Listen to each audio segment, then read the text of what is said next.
ইসলামকে প্রতিষ্ঠিত করার জন্য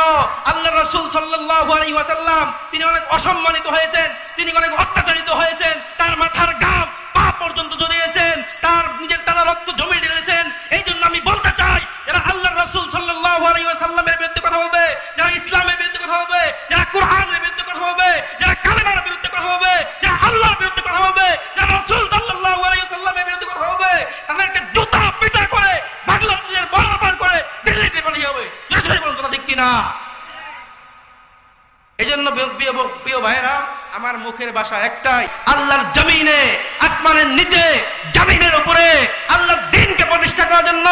কোরআনকে প্রতিষ্ঠা করার জন্য